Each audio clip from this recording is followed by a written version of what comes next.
Yes, Redison TV kwoli webale kubanga okyagoberera yonna gy'osinzira okubanga gy'otulabira kyokola kya mutawaana nnyo gw'atambula naffe ku mukutu ogwa Redison TV naawe atanaba kubanga osubscribinga nga bulijjo nyongera okukujjukiza nti kkirira wansi awo olaba ekigambo subscribe kikwateko kwata kade aka notification obeere nga tomiisinga nsonga yonna kakuyambako okukujjukiza nti kati Redison TV bataddeyo naawe n'obeera omu ku abo abasooka okumanya omusajja oyo gw'olaba ku kifaananyi kyo ye nannyini w'ekizimbe ekyo ky'olabeera ekimanyiddwa nga Pearl of Africa Hotel. Omusajja oyo njagala okubanga nkuwa ebimukwatako ebitonotono. Musajja muna business amanyiddwa nga Muhammad Hamidi nga ye nannyini company emanyiddwa nga Pearl Aya Investments Limited ye nannyini hotel eyo. Ekizimbe ekyo kakasa buli omu akimanyi bulungi nnyo. Ekisaawa eno omusajja oyo abadde abanjibwa sente nga zibalirirwa mu za Uganda obuwumbi lukaaga nga ze sente zabalirirwamu kubanga abanjibwa naye operatingira mu ggwanga Uganda era oluvannyuma lw'okuba nti sente zino zimubanjibwa yazeewula okuva ku kampani emu okuva mu ggwanga erya South Africa nga kampani eyo baali bawozi ba sente oba bamanerenda kampani ey'abamanerenda okuva mu ggwanga erya South Africa. Wabula omusajja ono oluvannyuma lw'amawulire agagamba nti mukwano gwa Museveni olw'okuba nti yaddira ekizimbe kino ne hoteeri eno n'agiteeka ku katale tibannanga abasajja bammanja sente yazeewula nga teriamanyi kyezigenda kukola wabula ekizimbe n'asalawo akiteeke for sale era nga kigambibwa nti kampani eri abamuwola sente singa baba basazeewo butatwala kizimbe ekyo balina okuba nga bakitunda ne kooti yavaayo ebintu ebyo mwabiwulira wabula wetwogerera nga Museveni yakuuse omuko gw'ebbaluwa ng'aguwandiikira kooti esazeemu ebintu bye yawandiika ebiraga nti omusajja ono hoteeri ye bagenda kubeera nga bagitwala. Mu kiwandiiko kino ekitalabika bulungi nnyo kyenjagala okubanga nkusomera Museveni kye yawandiise gwagoberera omukutu ogwa Redison TV njagala mbeere nga nkikuwa okirabe nga bwe kigenda okubanga kitambula. Tutambule mpolampola nga bwe nkikuyitiramu nkulage lwaki Museveni agamba nti omusajja ono hoteeri tayinza kubanga agitunda. Nambooza alina ebigambo byayogeddeko awo byengenda okujja mbere ng'ate nkuwa wabula njagala tuyite mu kiwandiiko kino mu ddakiika eno mbe nga nkuwa ebigambo bya Honorable Betty Nambooze. Wuliriza. Eno ebbaluwa yawandiikibwa ng'enaku mwezi lumu mwezi ogwokutaano 2024 nga bagiwandiikira Industrial Development Corporation of South Africa Limited Max Advocates Bandari Rise Kampala ne bagiwa omutwe ogugamba Sale of Pearl of Africa Hotel. Museveni nga yawandiika era ye yateekako omukono. Wuliriza nga bwe kigenda. I have been approached by Muhammad of Aya Investments Uganda Limited Group regarding the imminent sale of his hotel due to his indebtedness to Industrial Development Corporation South Africa. Nti natuukiriddwa oba natuukirirwa oba mbadde ntuukirirwa omusajja amanyiddwa nga Muhammad nannyini kampuni eya Aya Investments Uganda Limited nga anyinyonnyola ku nsonga z'okutunda hoteli ye ey'ekizimbe ekyo kyenkulaze. Owuliriza bulungi nnyo olw'amabanja agamubanjibwa ekitongole ekimanyiddwa nga Industrial Development Corporation ekitongole kino nga kyaba South Africa. N'ategeeza I have been informed that the sale has been sanctioned by courts having decided several cases in your favor. However, given that Pearl of Africa Hotel is a strategic investment that was supported by government through land allocation and other benefits. Uliriza nti ng'ogjeeko ekyokubeera nti ekizimbe kyo oba hoteeri eyo bagisanctioninga na court orders biragiro byali bya kooti ebyalagira kino kibeewo wabula njagala okutegeeza nti Pearl of Africa Hotel erimu investments za government nyingi nnyo okinyonnyola oti ekyo strategic investment era ng'agamba nti yasupportingibwa ne government ng'eyita mu kubawa ettaka okwazimbibwa ekizimbe ekyo ne benefits endala.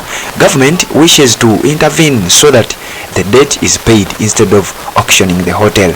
Uliriza Museveni ng'agamba nti government yeyina obiyingiramu tubeere nga looni eyo esasulwa busasulwa mu kifo ky'okubeera ng'ekizimbe kitundibwa. I therefore wish to hold a meeting with you to discuss other ways of recovering your loan instead of selling the hotel. Ng'ategeeza nannyini kizimbe ekyo oba gwe yali awandiikira Industrial Development Corporation of South Africa bana baali babanja nga bawandiikira abategeeza nti nze nga Museveni n'olwekyo nasazeewo tubeere nga tufunayo meeting wakati wange naawe akulira kampani eno ebanja sente ziri njagala tusisinkane tudiscassinge ku ngeri ki sente zino gye ziyinza okusasulwa mu kifo ky'okutunda ekizimbe ekyo oba hotel eyo. Wuliriza. I am therefore directing that the auctioneer hold the sale of the hotel pending my meeting with you. Njera ndagira so sinsaba ndagira auctioneer oba eyafulumya auction ndoza ekoti eyimirize ebyokutunda hotel tusooke tumalirize meeting yange nammwe. By copy of this letter I am directing my principal private secretary to organize the meeting this month mu mwezi ogwokutaano 2021 ogwo guwedde. Nti ku copies eza ebbaluwa eno ndagidde omuwandiisi wange ow'ekyama abeere ng'ateekateeka meeting eyo omwezi guno tubeere nga tusisinkana nassaako omukono Yoweri Museveni president n'ateekako copy n'agiwa principal judge, copy n'agiwa Armstrong Limited, copy n'agiweereza Aya Investments Uganda Limited. Kati ne wabawo yagisayiningako M. Max Advocates received ne bateekako ne signature. Kati wulira ebigambo Honorable Betty Namboze bye yayogera ku nsonga eno yennyini ng'ategeeza ensonga nga bw'etambula nti sente zino gavumenti esobola zikozesaamu ebintu ebirala. Naye saagala mwogerere, njagala mbikuwe ate nzije tubeere nga tweyongerayo. Red Zone TV kwoli bw'oba tonaba kubanga osubscribe nga kkirira nsawula ekigambo subscribe kikwateko, kwata kadi ka notification tubeere nga tutambula ffenna ebbanga lyonna. Omuntu yajja mu Uganda ne yeeyita investor naganze nze mu Uganda ndi musiga nsimbi.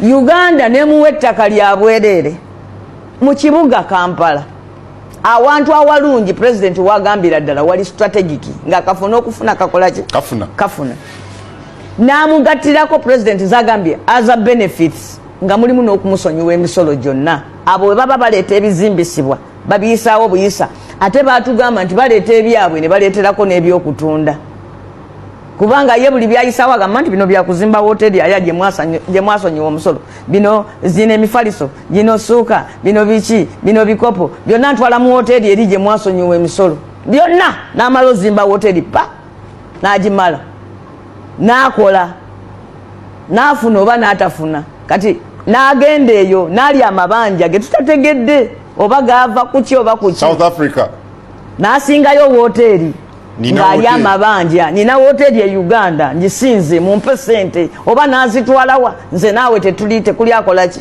amanyi. Ku ssaawa eno abamubanja koti zimusingisiza emisango ne zimugamba sasula oba si kyo omusingo tugutunda tutunde omusingo guno. President Museveni aga temutunda gavumenti ya Uganda kemusasulira amabanja. Omusajja oyo asigaze hoteli kubanga eri awafuna ajja kuwa n'abantu baffe emirimu. Mwami Museveni otwagaza ati ekinene nnyo Mwami Museveni kye yaligambye nti bannange Uganda yemu kubaagala okugula. Kubanga mini wano yaleka hoteli z'eggwanga nga bazita Uganda Hotels Company nga nyingi buli kitundu nga Uganda erinayo hoteli ngera abaana baffe bazikolamu permanent and pensionable. Ate nga zikola sente nga bwe zikola amagoba ne tugulamu eddagala emulago, bwe zikola amagoba ne tuzimba enguudo kubanga ne gavumenti naye esaana n'epakasaako. Ezo hoteli bazitunda. Nti President Museveni yasinkanye omukulu ono Muhammad eyeyita investor naye ndooza yajja Uganda emusigemu. Ono ffe tumusigamu si yasiga si musiga nsimbi. Ffe tumusigamu bannange. Owaaya si musiga nsimbi kubanga oba yajja wano ne tumuwa ettaka ne tumusonyiwa emisolo n'akola byonna bye yeyagala n'azimba ekizimbe n'ali amabanja ge musize bweru obuwumbi 600 bassebo ne bannyabo kyenjogerako obuwumbi 600 inene kesi eyo ne bagitwala ne bakuwa obuwumbi 600 ozimbamu hoteri ezendala 3.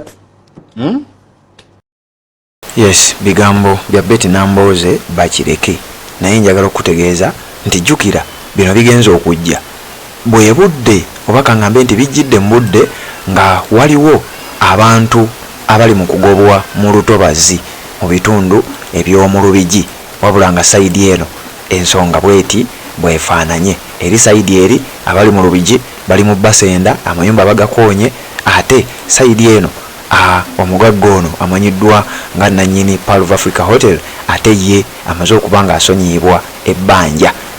Redzone TV kwoli webale kubanga okyagoberera tuwuliziganye mu updates eziddako wabula nga sinaba kubanga nva wano kkiriza mbeere nga nkutegeeza ku Haji Juma ono nga musomi wa dduwa akwasaganyiza ebizibu ebyenjawulo gwe ali mu mbeera ey'okusoberwa mukooneko ensonga zibeere nga zigguka ensonga z'amaka zikolako weetaaga ssente weetaaga okusumulula emikisa byonna bikolako abaagala okugenda ebweru nga weetaaga okusooka okuyitirayokko akuwe ku mikisa byonna ajja kubikwasaganyiza asangibwa sayidi z'enjeru ku luguudo olugenda ejjinja enamba y'essimu yeeyo 0753 85 64 buli kimu kibeere nga kitambula webali kubanga okyaliko tuwuliziganye.